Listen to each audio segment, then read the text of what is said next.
4 वर्षांच्या प्रदीर्घ प्रतीक्षेनंतर अखेर नाशिक महानगरपालिकेला सत्ताधारी नेतृत्व मिळाले. भाजपने महापालिकेवर आपली निर्विवाद पकड प्रस्थापित केली. या बहुमताच्या जोरावर हिमगौरी आहेर आळके यांची नाशिक महापालिकेच्या 17व्या महापौरपदी बिनविरोध निवड झाली. राजकीय समीकरणात महत्वाचा ट्विस्ट ठरलेल्या शिंदे गटाच्या शिवसेनेच्या सत्ता सहभागामुळे उपमहापौरपदी विलास शिंदे यांचीही बिनविरोध निवड झाली. 6 फेब्रुवारी रोजी झालेल्या महापौर उपमहापौर निवडीसाठी महापालिका प्रशासनानं अभूतपूर्व तयारी केली होती. संभाव्य दगाफटका टाळण्यासाठी कडेकोट पोलीस बंदोबस्त ठेवण्यात आला होता. राजकीय वर्तुळात चर्चेचा विषय ठरलेल्या या निवडणुकीपूर्वी भाजपनं आपल्या सर्व नगरसेवकांना सहलीवर पाठवत संख्याबळ सुरक्षित केले. मतदानाच्या अवघ्या 1 तास आधी सर्व नगरसेवक महापालिकेत दाखल झाले, तर शिंदे गटाचे नगरसेवकही नियोजित वेळेत उपस्थित राहिले. या ऐतिहासिक निवड प्रक्रियेचे पीठासीन अधिकारी म्हणून जिल्हाधिकारी आयुष प्रसाद यांनी जबाबदारी सांभाळली. सकाळी 11 वाजता निवड प्रक्रियेला सुरुवात झाली.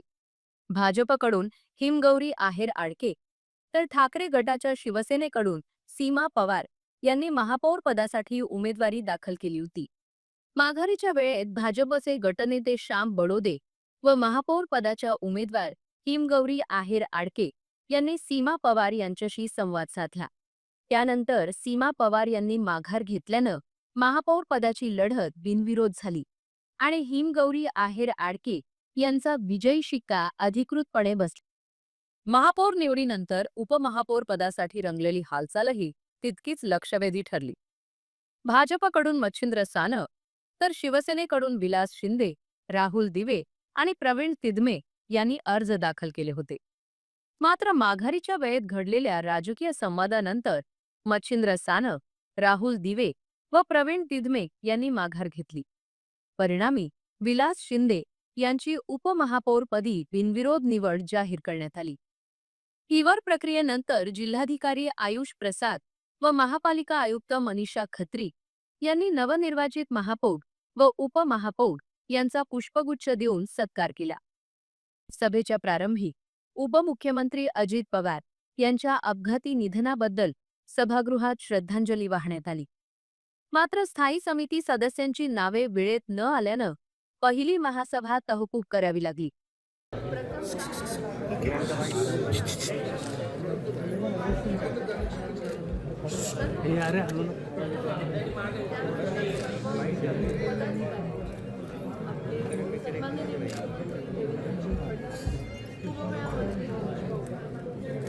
आमच्या पक्षातील सर्व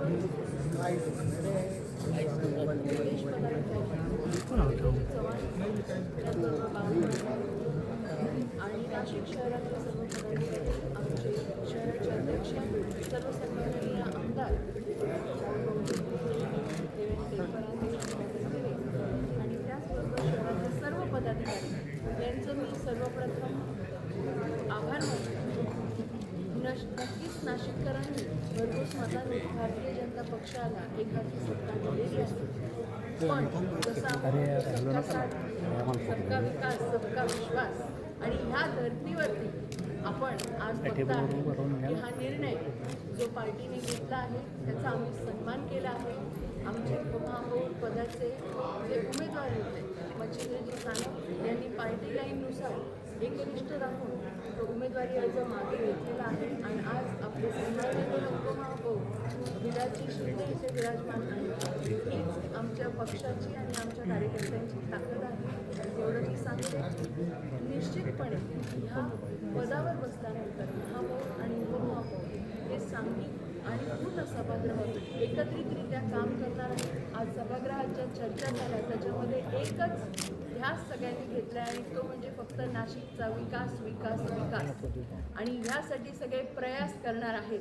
हे सगळ्यांकडनं शब्द आज सोडून घेतला आहे. तुम्ही बघितलं की सुरुवातीपासूनच या सभागृहामध्ये सभागृहाची गरिमा राखली गेली.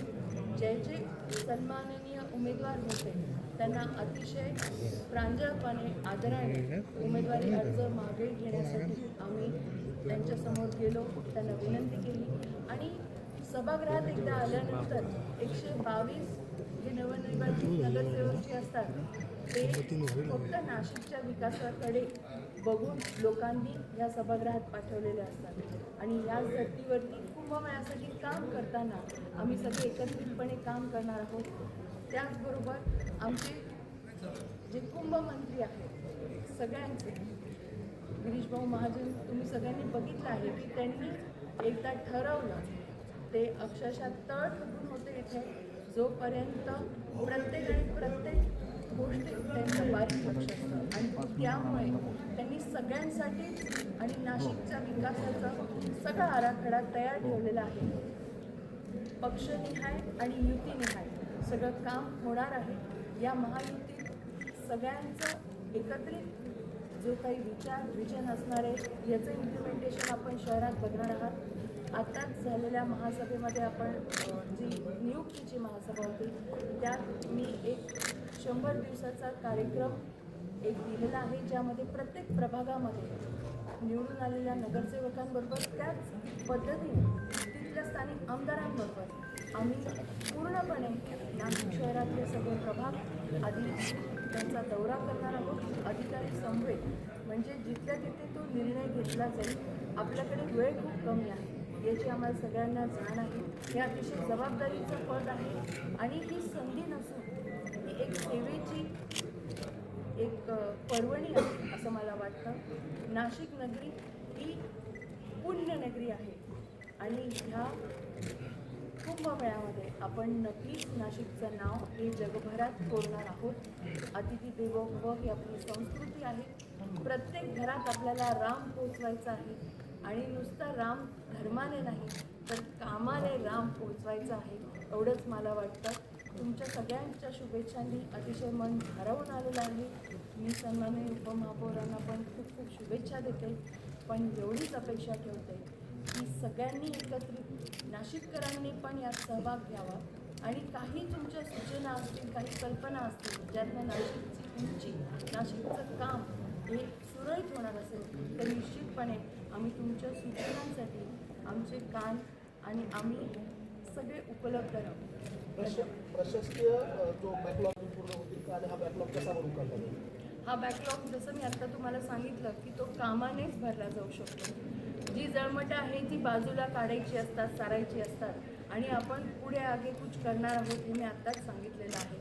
आमच्याकडे अतिशय अनुभवी असा पदाधिकाऱ्यांचा बेस आहे आणि नवनिर्वाचित तुम्ही बघताय ही नारी शक्ती इथे उभी आहे आणि प्रत्येकालाच काम करायचं कारण 4 वर्ष शहरात कामं झालेली नाही याची आम्हाला संपूर्णपणे जाण आहे आणि म्हणूनच आम्हाला सगळ्यांना कामातून सगळी आमची ताकद आमची निष्ठा आणि विकास घडून आणायचा नाशिकचा. त्याकरता आम्ही एकत्रितरित्या प्रयत्न करणारे सभागृहात तुम्ही पाहिलं मेजॉरिटी आहे. आमच्या विरोधी पक्ष जे आहे त्यांची पण हीच अपेक्षा आहे की त्यांना सोबत घेऊन आपण सगळे काम करू. हे सभागृह समर्पितपणे नाशिकच्या विकासासाठी काम करणार आहे. शहराच्या प्रथम नागरिक म्हणून आपण पहिलं काम काय करणार आहात?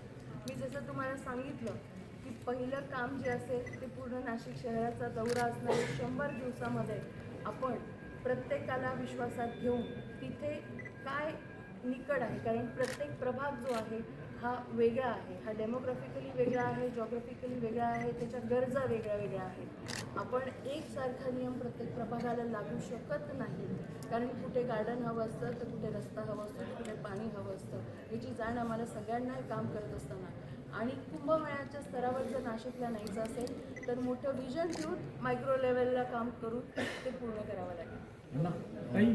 आता त्याबाबत तुम्ही काय ताळेबंद आखून देणार आहात? सुधारित अंदाज मी तुम्हाला म्हटलं की प्रभाग विकास निधी आणि प्रभागाचा निधी तो बजेट